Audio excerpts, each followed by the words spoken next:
Well, my next guest is Lynn Hastings, UN Humanitarian Coordinator for the occupied Palestinian territories. She tweets that she is alarmed by the scale of Israeli forces in Jenin. She says airstrikes were used in the densely populated refugee camp, leaving several dead and critically injured. And she says access to all injured must be ensured. Lynn Hastings joins us now live via Skype from Jerusalem. Lynn, we've just heard from Hadass Gold saying that it looks like a huge disaster within the refugee camp. Could you give me a sense of what is going on right now, the impact on the people living there? We know that thousands have been evacuated. Yes, and thanks for having me on. So as I understand it, you've been showing your audience some of the pictures, and certainly some of the pictures I've seen, and we have a team up there right now.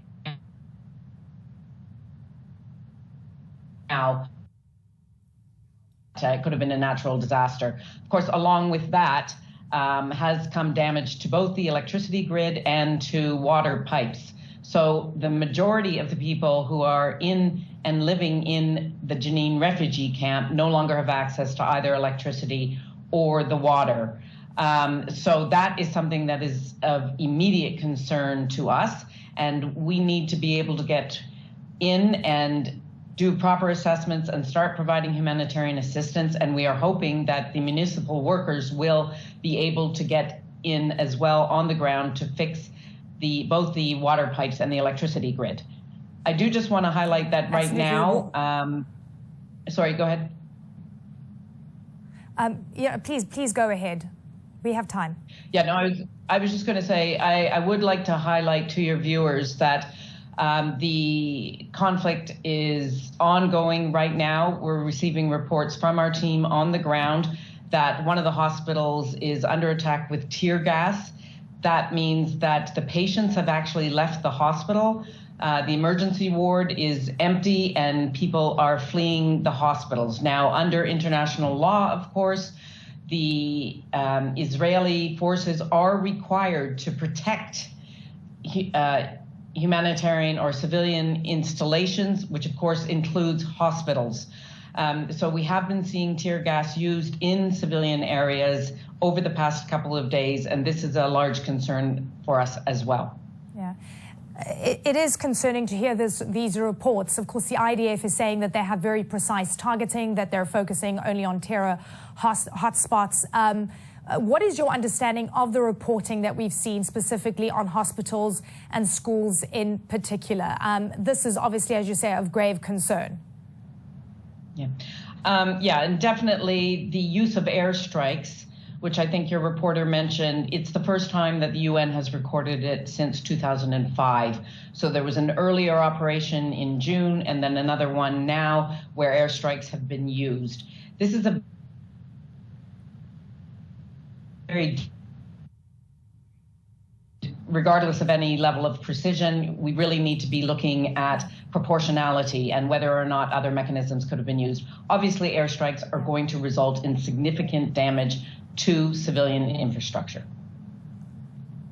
Yeah, we are battling with your sound a little, so pardon me if I repeat some of what you say. I want to take a step back here, and I want to look at the Oslo Accords and whether they are in violation right now. What is going on at the higher level here? Yeah, I mean, I don't think I'd be able to respond exactly in terms of violations of the Oslo Accord. What I can tell you is that counterterrorism operations don't actually change any legal framework because of the objective of the operation. Those who are engaged in the counter-offensive, they are still required to comply with international law. And of course, one issue which you may be wanting to be addressed under the Oslo Accords is Jenin is in what we call Area A, which is under exclusive jurisdiction of the Palestinian Authority, both for administrative reasons and security reasons. And we have been seeing more and more of these types of operations by the Israelis into Area A.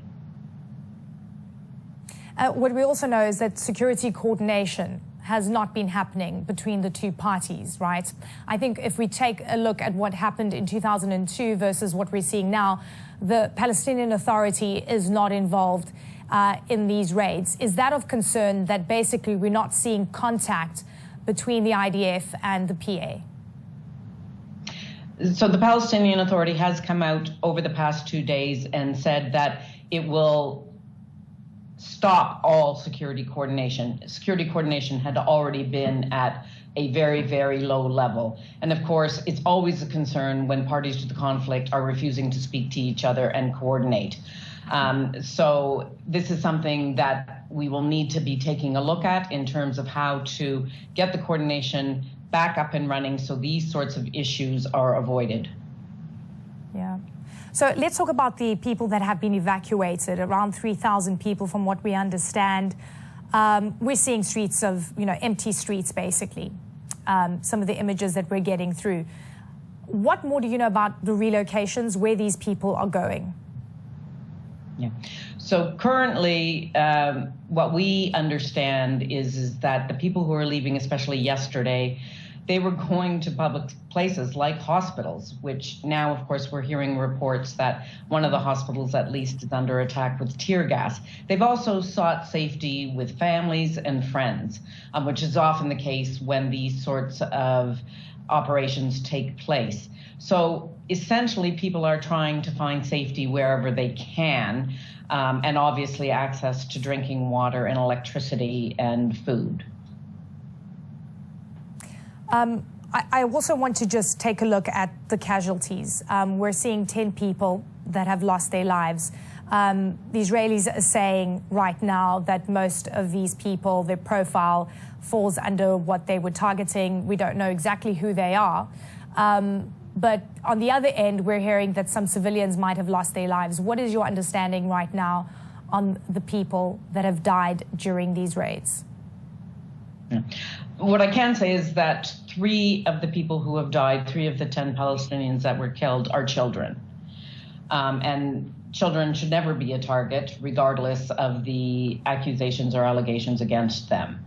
Now, it's very difficult, obviously, for us to know whether or not people were militants or not, and it is something that the UN tries to do usually after the escalations occur, but I wouldn't want to speak to that right now because we do need to have time to verify.